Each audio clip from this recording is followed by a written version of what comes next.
There's a change happening in the way we live, the way we work, the way we spend our money and make our decisions. We are evolving to be more conscious in our actions in a way that serves the world and makes it a better place. Welcome to the Ethical Evolution. The Ethical Evolution podcast is brought to you by the Ethical Change Agency.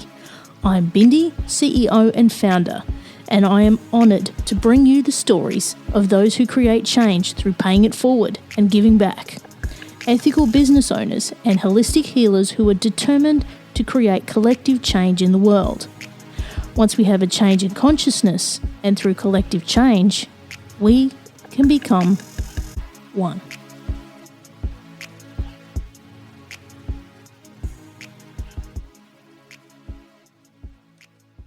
My next guest and I connected through the internet and realised our missions aligned. Based in London, this guest has practically been around the world and has a background in ecology and research, which has led to some amazing innovation that can save the world's oceans. Flavio Affinato is a co-founder of NuOceans. They have found a way to make flip-flops out of old flip-flops and plastic bottles recovered from the seas and beaches. They repurpose these materials to offer a quality and comfort comparable to that of the largest brands. They offer a unisex line inspired by the ocean that gives back to the ocean.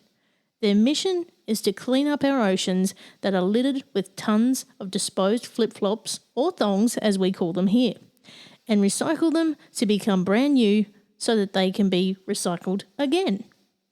If you know of connections that could support or connect Flavio and his team in their mission, please get in touch. Welcome, Flavio, to the Ethical Evolution.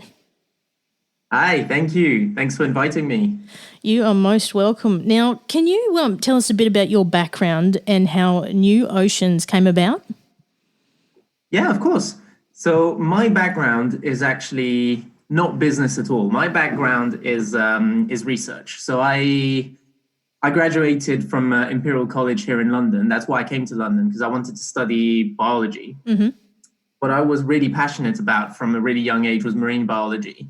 So I was born in Belgium, but I grew up kind of in Barbados for a few years. Oh, nice. Yeah, it was very nice. That's why I know English like this, because I'm actually half French, half Italian originally. Wow. And there I really developed this passion for marine life, the marine world, the sea and the ocean. And throughout the rest of my young life, shall we say, through school, university, I always wanted to study marine biology. And when I got to university, I took a good university over the specific degree I wanted to do, simply because it seemed like the right move to make. So I went to study biology in London. Then I did a master's in actually statistics and ecology, and I worked on climate change. So it was all really good career move, and I was doing very well, but it wasn't quite the topic I wanted to be working on. So after that, I took a research position actually working on dolphins in the Mediterranean. So I did the marine biology I wanted to do, published some research, and that was going pretty well as well. But it still wasn't quite, there's still something missing for me. I was doing the topic I cared about, but it just felt like I was doing it, writing the research, publishing the article, and then that was kind of it. And there was no real impact beyond that. So around that time, the guy I actually founded NuOceans with is when he contacted me and he said, what are you up to? Do you want to come back? Shall we start something together? And at that point, we had no idea whatsoever what that something was going to be, but we just knew we wanted to create something, some sort of startup that was going to do something good for the environment, because that's what we cared about. Yep. So actually, I came back here to London, and we spent a whole week pretty much in my mum's living room, just brainstorming about all the big topics we knew, all the big challenges, environmental challenges we were aware of, and just having a look at, what can we do about them? What's the most, with our resources, with our knowledge, where can we go with what we know? And we started looking at marine plastics, ocean plastic, because it's just something that was quite close to my heart, being close to marine biology. And started digging a bit deeper into it. We realized there's just this really big source of plastic that is completely overlooked because it's just really hard to work with. It's completely unrecyclable. There's a big mess of different polymers. No one does anything with them because essentially flip-flop foams, so flip-flop plastics, foam plastics, Yeah. they're just terrible to work with, but they contribute to a huge amount of ocean plastic pollution. So at the end of that week, we said, right, this is what we're going to do. This is what we're going to tackle. We're going to find a way to reuse these. And we set out to essentially create these new sandals that we were going to make out of those old materials. And we were going to design them in a way to make sure that whatever we make is also recyclable so that we can guarantee everything we make doesn't get thrown back out. And that's how we set out with that idea, because we wanted to create a better world and we wanted to have an impact on the environment. And we declared that was what we were going to do. And then NuOceans kind of was born there and then, and it took a lot of turns since then. But here we are almost a year and a half later. Wow. Working our way towards actually launching, because we've succeeded. It took a while to work those materials.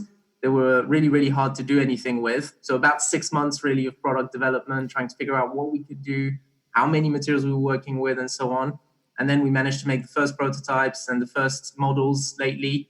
And now we're working towards actually launching these on the market and seeing what people think about our idea.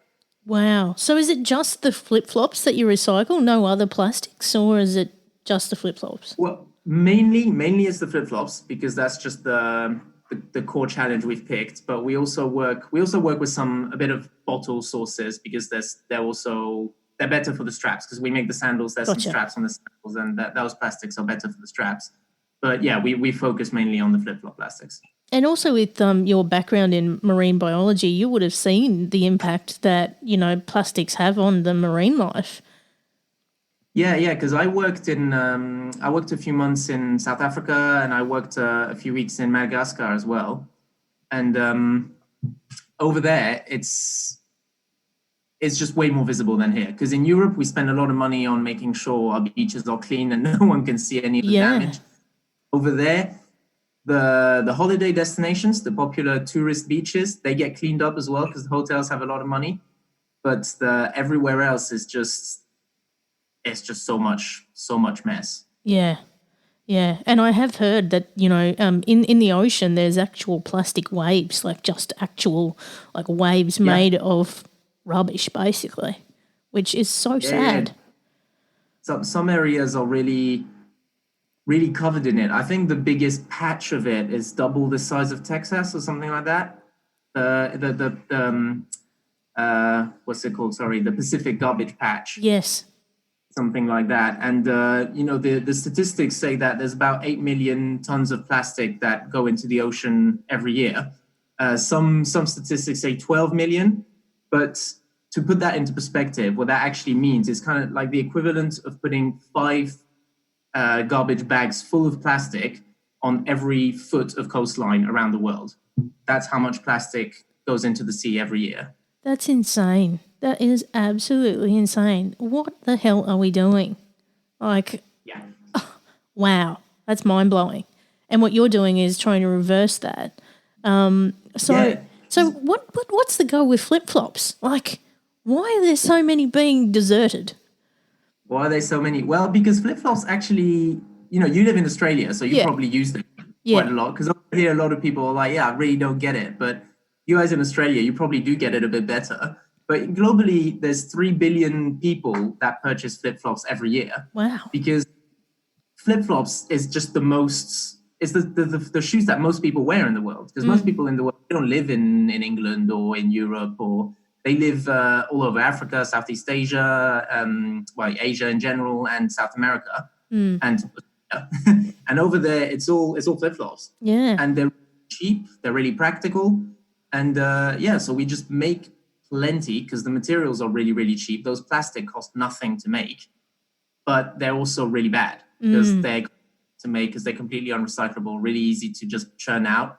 And then there's just the double effect of people having a lot of them, and then the fact that a lot of people don't really see them as remotely valuable, so they just get dumped after a while or once they start breaking, because some of them aren't made particularly well, so they break and then they end up just dumped. And because they're not recycled, if they end up dumped in a landfill or whatever, you get a rain, you get a monsoon, and then they just end float up away. straight into. Wow. That's that's mind-blowing. I never would have thought that until I met you. That's just incredible. So as far as your mission goes, how does it stand? Like, what's your goals? What's our goals? Yeah. Very good question. Well, our actual goal, what we want to see in the world in the long term, is really a planet where all life can thrive. That's what we are deep down. That's what we are about. As a company, what we work on is putting an end to the ocean plastic crisis. So we are aware that what we do isn't the solution, but we are really, really glad to be part of the solution, because we have brought this big problem to light that most people don't even know about. We have offered a solution that can be implemented straight away. And what we want to see is really an end to this pollution, but people coming behind us, people starting to realize from the get-go, because cleaning up is great. It's a move towards a better place. But if we don't turn the taps off at the source, no amount of cleaning is going to make any difference. That's exactly right. There's nothing, there's only so much we can clean up. And I've seen, through your social media, the message that you're spreading of people just cleaning up beaches all around the world, and just bags and bags and bags of stuff, going from an absolutely littered beach to cleaning it up in piles and piles of bags of rubbish. And also I saw the one where the guy's got the big boxes of cigarette butts. My God. Like, people, stop it. Yeah, no, there's plenty of people doing something about it, and that's really, really great. I mean, we wouldn't exist if we didn't work with people who actually already do the cleanups, because we right now don't do the cleanups ourselves. We work with people in Thailand and Indonesia who are themselves committed, they're interested, they want to make a difference, and they go and they pick up all this stuff, but they just don't know what to do with it. Because big companies like Coca-Cola, even Adidas, even those kind of companies, they'll come in, they'll buy all the bottles because they're nice plastic. You can easily reuse it, and from that you can make anything. You can make new bottles, you can make shoes, you can make t-shirts, you can make whatever. Yeah. But other plastics that we use, they just keep piling up, so they don't know what to do with them. And that's where we're lucky, because we come in to support them, and in the same way they support us through their work. But all over the world, there's been big movements. There's this beach, for instance, in India called Versova Beach, that used to be full of garbage. It was essentially a dump. It was a complete dump. And there's a lawyer who started cleaning it up, and over time people joined him. And for the first time in 5 years, they've had turtles come back to that beach. And Wow, that is amazing. So, looking at, and I think that's probably where you've hit the nail on the head is, you're actually bringing innovation to the table to recycle more things and, keep reusing those things that have been collected. So do you think that needs to be more done in, what you said, people don't know what to do with this stuff once they collect it. You help connect them with ways that can be recycled? Yeah, I think there's a few different places where we need to come in, and obviously we've picked the one where you come in after it's picked up and to innovate on new recycling techniques and new using methods. But there's work to be done both on the waste, on the amount of waste that's being dumped. So you actually, as I said, turn off the taps. There's work to be done where we are, which is to pick up and reuse. There's also anyone who does anything needs to think about the end of life. Because, obviously that we're going to pick up and reuse, but you need to make sure that whatever you pick up and reuse actually stays picked up and it doesn't go back. So there's work to anyone who makes anything new, and any company who operates right now needs to think about what happens at the end of the life of their product. Does it get dumped? Does it get recycled? So you really need to, and that was a big thing for us. We had to design our stuff with in mind that we would need to reuse it. So that's something that needs to come in straight at the beginning. The design for the end of the life needs to come in at the beginning, on top of the innovation for new materials. And then we just need to find alternative materials. We just need to find things that don't come from plastic, that will be just as cheap for anything we make new, right? Because we also use some new materials, because we can't use just ocean plastic waste, because it's not super hygienic. So we want to make sure that people don't end up walking straight on the plastic. So we've used some extra new materials, and those are completely natural, completely renewable. But we need to find ways of making those competitive with modern plastics, because otherwise big corporations, they'll just keep banging out the cheap stuff. And people do like cheap stuff, and there's nothing wrong with liking cheap stuff, but you need to start realizing what that means and be responsible for it. Yeah. So do you plan to do any outreach with, big brands who create, flip-flops or slides or anything like that to actually tackle this problem at the source? Yeah, I think once we go a bit further, once we start launching and people start noticing us, we do intend to look at other larger brands who have a lot of offcuts. Because offcuts is, when you make a flip flop, usually you just cut it out of the sheet, yeah. And that sheet, some companies are actually pretty responsible and they already have ways of reusing these offcuts, but a lot of them don't, and this is just waste, really. So as your flip flop is made, there's already waste before you've even worn it and dumped it. Yeah. So we'd like to come in there to see with companies where we can get their offcuts, and even collaborate with companies that are already doing a lot of work. I mean, the first one that comes to mind, for instance, Patagonia. They are an extremely successful and extremely responsible company. So we'd love to do them, for instance. Yep.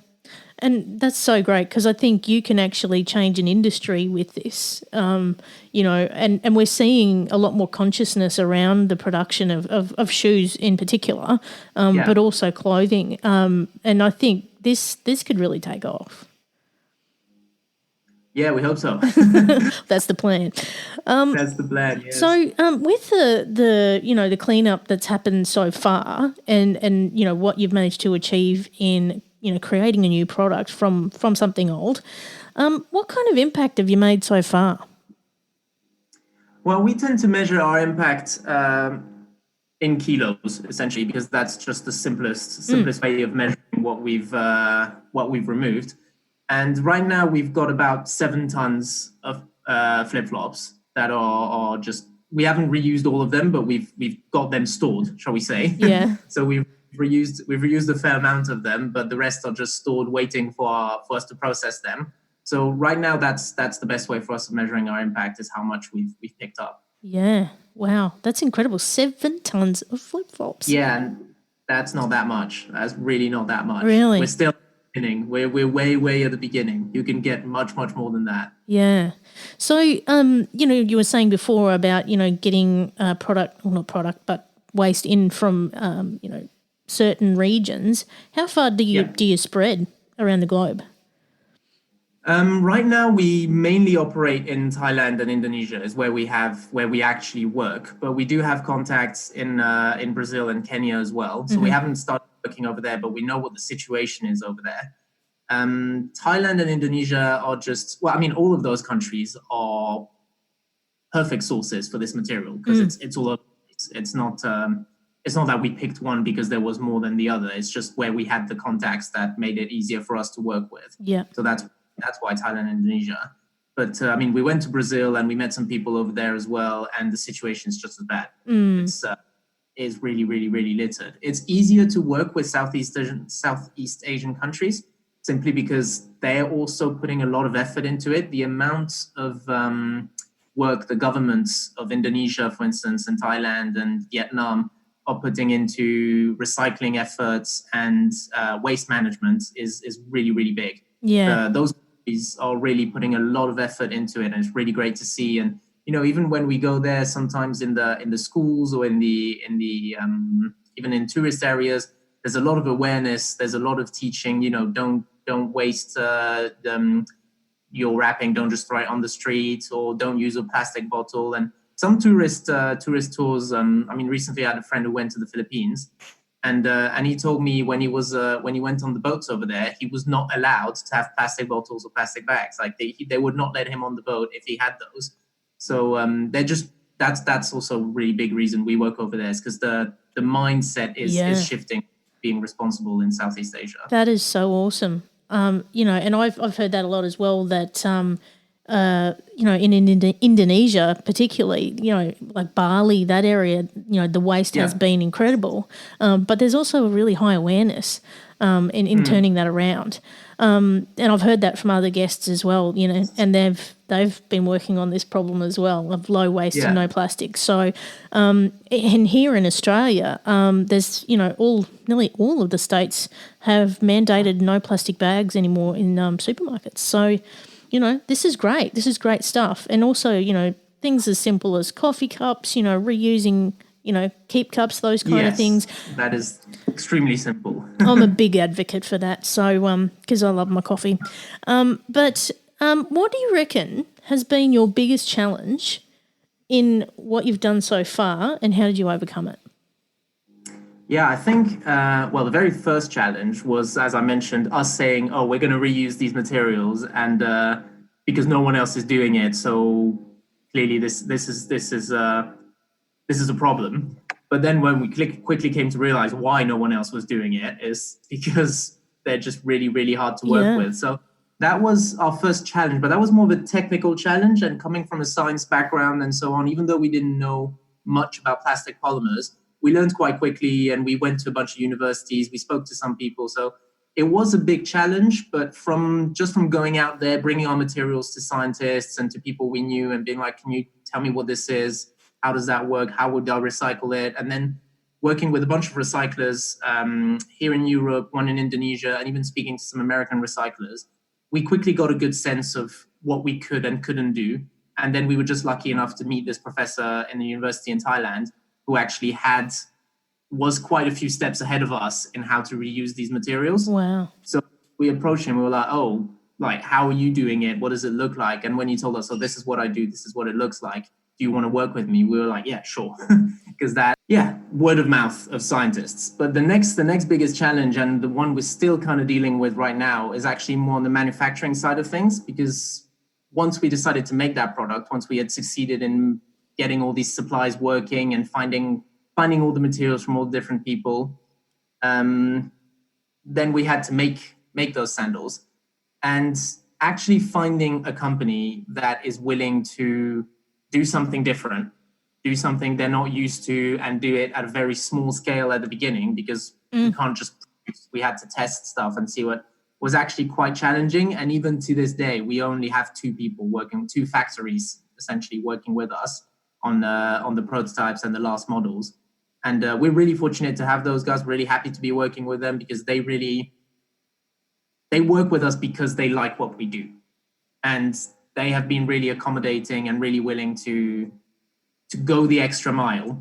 But that is still quite challenging to this day, where, they're quite busy. They have other things to do. Yeah. And we don't have many alternatives because we're so small, and because we don't have a client base and huge orders yet. I would say that is clearly a big, big challenge. And then the next one, the final one that we're also dealing with right now, is getting our name out there, getting people to know what we're doing, getting people to be aware that, this is happening and this is a cool story they should be aware of and can share and do something about if they want to. So that's the biggest challenges. Well, that's why the ethical evolution's here, Flavio. Thank you. That's exactly why I'm here. Yeah, so we are definitely on your mission, and we are definitely aligned. So we will be sharing your story.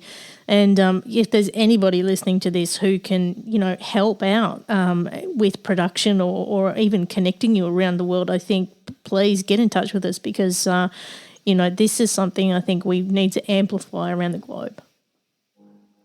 Yeah, it's all teamwork. We wouldn't be here if not for the people we've met and the people who supported us, and yeah. Yeah, and that's the whole thing with the Ethical Change Agency. We're all about collective change, and that's how we make that change is together. So we're 100% behind you.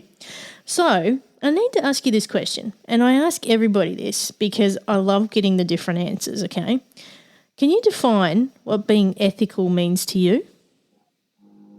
Yeah, sure. I think to me, the word ethical, there's a few different things that come to mind. There's equality, for one, that is important for me in ethical. There's an element of social justice, and there's an element of environmental justice as well, just because I think those things come together. So I think ethics, there's a sense of doing what's right, what's good, what's universally seen as the right thing to do. And for me, part of the right thing to do is equality of rights for everyone. And, no matter your gender, your color, your orientation, all of that, I think if we don't have that to start with, we're not going anywhere. So I think that's the basis of ethics, is equality for everyone. And then building on that, I think there's a need for social justice, because I don't think any kind of change can come if some people are left disenfranchised, or there's a huge wealth gap, or that kind of stuff, because people can't care about bigger problems if they have their own, social struggles. So there's another element of ethics is to make sure that people are equal socially as well, not just in their rights, but in their lives as well. That we don't have this huge wealth gap and biased justice systems or whatever, you name it. And and then I think the final thing of ethics is the next level up from social justice for me is environmental justice, because I think that this is something we all rely on equally. And only if we are all equal in society and in our rights can we really care about having this environment that works for everyone. And then I think it's ethical to care about each other, about our roles, and about the planet. Wow, you summed that up nicely. I love that. And you've really got a good point there that no one has brought up before, and that is, it made me think about, if people have similar values, particularly when it comes to environment and equality, we're going to care more about the same things. So, and that's, I think, where, we have that difference around the world, is some people just don't give a damn, and others are really aligned to the values of caring about our planet. So, yeah, you've really hit something there. Yeah, well, that's what I tend to find. People who work in environmental issues, there's always a background of social rights, human rights, social equality, and all that kind of stuff. Because you have to work together, and you can only work together if you have care and respect for each other. Love it. So, what are your future plans for NuOceans and expanding the mission? Our future plans. So I would say, as I mentioned, the first one is to launch our products on the market, as they say, to see what people think about them, to get some feedback, what we can improve, and to do that, we're planning to probably launch a crowdfunding campaign.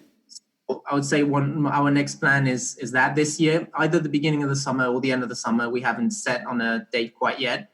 But we're looking to build on that, to launch a crowdfunding campaign to really help us get this momentum going, so that we can get out there and start really on our journey, and pay our bills as well, because there's always that tension when you run a startup.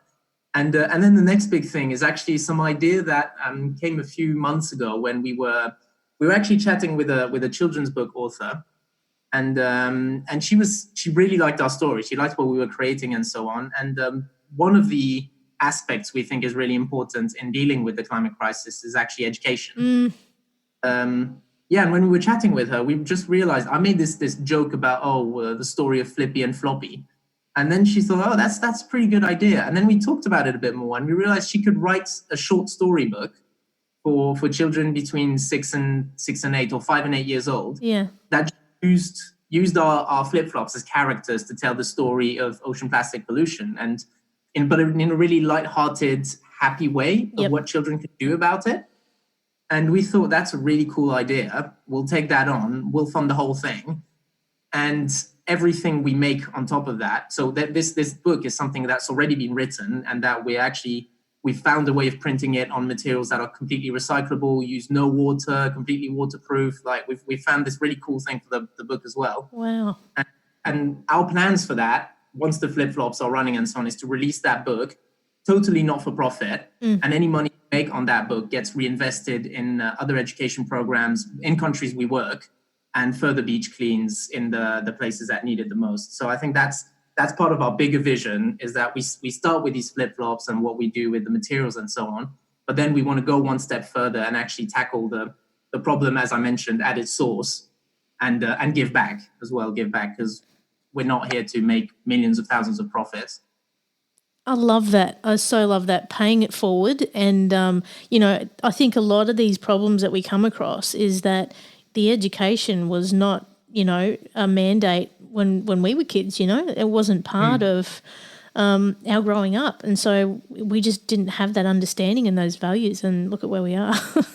But I think we've got the chance to make the change now. And, I think the other thing that I've seen is a lot of the younger generation now are really they really care about the planet. If you look at, Greta and all of the younger generation who are out there and they're fighting for climate change, I think the planet's in a much better place with them. Yeah. No, for sure. The younger generations, and I mean, I'm kind of there as well. Still a bit older than them, but not quite in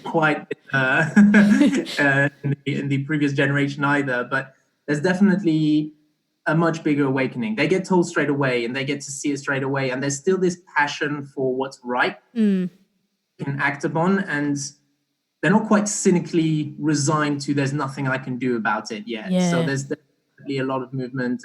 But even in older generations now, companies, if even just driven by profit, they're starting to see that if they don't shift, they get clients. Yeah. So that's also a really big, really good move. Yeah, and I mean, I know I use the title of this podcast a lot, but it actually is becoming a movement.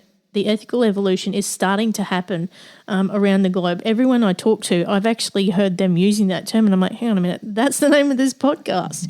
Because people are making a shift, they're making a change in the decisions that they make, not just in their everyday life, but in the way they do business. And this is how it's got to change. Yeah, I think individualism has only got us so far. And there's a big shift and as you mentioned, in business as well. People are starting to relate to each other as people instead of numbers. Check. Yeah. And numbers. Yeah. And that's the change we want to see as well. That's the change we want to be part of. And I think that's a really big deal, and really happening thanks to the climate conversation as well. Yeah. So how can people support the greater good and get involved in what you do? Oh, well, I think there's a few different things. Well, obviously, stay in touch with us. So follow us on Instagram. I'd say is the best place to get the up-to-date news. So that's NuOceans with a U Ltd at the end, NuOceans Ltd. And on our newsletter, because we're about to start a newsletter as well to let you know about what's up with us, what's up in the greater world of ocean plastics and flip-flops specifically. So on our website, nuoceans.com, there's a newsletter that can be, just drop your email and you'll get probably monthly email letting you know what's going on. But if there's anyone who's got more direct expertise or contacts, or anyone that has any ideas, even if it's just ideas that they think could be useful for us, definitely get in touch with me on LinkedIn. LinkedIn's really good for that, or just get in touch with the Facebook page. So that's NuOceans for the Facebook page, or Flavio Affinato for on LinkedIn, either of which I will answer. Yeah. Awesome. And no doubt we'll keep an eye out for that crowdfunding campaign, because, I reckon you could just put those things for sale on your website and they're going to go like hotcakes. Yeah, that would be really great. It's just, the idea that people love what we do and that they want to be part of it, that's what we want to see, really. Yeah, I'd buy some and then I'd go and tell everyone about it. Thank you. Now, I always ask people this question too, and I love this question. I'm so glad I came up with it. What's the change you'd like to see in the world, and how can we bring it to life? Good question. I think that's a challenging one to put in just a There's obviously a few different things that come to my mind, but I think there's the end to this big this system of individualism that's created these huge injustice in everything, in our society, in our environment, just these mega corporations that only care about numbers, as we were saying.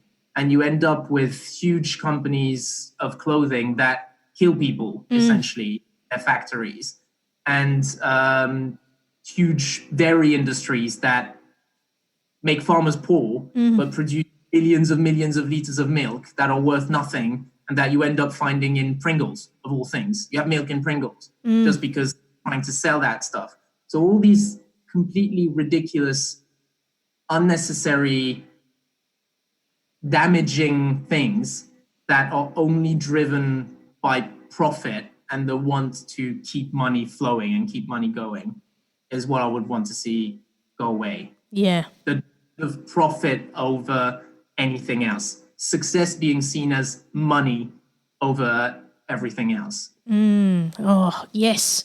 I love that. And you actually made me think of, I on another podcast once, I interviewed this woman who helps homeless women and, women who needed clothes, and she actually approached the big department stores and the producers of these clothes that, they had seconds, things they couldn't sell, they weren't, in fashion anymore, whatever it might be. And what we found out was that instead of helping people who actually needed this stuff, they were burying it in the ground. They were dumping it and covering it up. Like, how insane is that? Yeah. And it's the same thing with food waste. It's the same thing with here. Everything that doesn't make profit is just buried rather than shared. Yeah. Like, if you could do something good for someone and it's not going to harm the planet, but it's actually going to help someone, you're not going to make profit out of it, but you're not going to kill the planet either. Like, it's a no-brainer, isn't it? Like, really? Yeah, no, I totally agree. If it's at no cost to you and you're still doing it, there's something that's not working in your company. Yeah, well, it probably would have cost them to dump that stuff. No doubt. Yeah, that's true. Yeah. That's true. It's just insane. The stuff that goes on just blows my mind, and the change that we can create, I think, is even greater. Yeah, totally. Yeah. And, you are an incredible guy, Flavio. Thank you so much for joining us because I can't wait to see those flip-flops. Yes, we're working hard. I think give us 2-3 more weeks and we'll have the final models and we'll start sharing those online, and then we'll build our way to the crowdfunding and make sure we can deliver. Oh, well, you'll have to let me know as soon as that happens, and we'll share the message for you. Great, thank you. Thanks a lot. Now, if people want to jump on your website, what's the address? Oh, that's NuOceans, but NU is NU, oceans, the way you spell it, .com. So all just right. NuOceans.com, that's our website. Awesome. Thanks so much, Flavio. Thank you. Thanks, Lindy.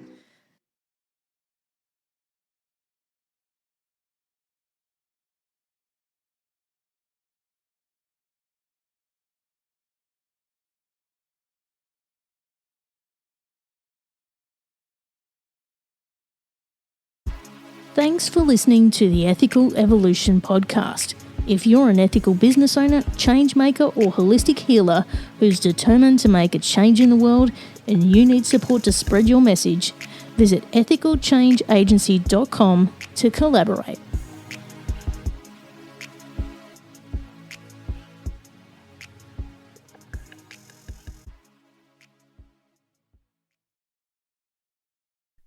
Welcome, explorers of the human experience. This is Let's Talk Soul, and I'm your host, Claudia Monticelli. We're not afraid of the great mysteries of existence here. Soul versus consciousness, we're on it. Spirituality versus science, we've got that covered too. Join us in navigating these profound topics with wisdom, curiosity, and a dash of audacity. Whether you're a spiritual veteran or just starting your journey, Let's Talk Soul is your passport to the unknown. Let's Talk Soul, diving into the depths of the human spirit. Subscribe now wherever you get your podcasts. Miles, are you ready to record our promo for Season 2 of the Wanna Bet podcast? David, have you ever seen a grown man naked? Miles, we're not here to quote lines from Airplane. We're here to tell people that Season 2 starts August 18th. But I like airplane. I know you do, but WannaBet is a sports betting podcast. Each week we bet $1,000 on the NFL teams and games that we love. Well, that sounds like fun. It is fun. And last year you picked over 60% of your games correctly. How'd you do? We're not talking about that. We are telling people that they can find us every Friday. So no more movie quotes. Roger. Electricast. Electricast.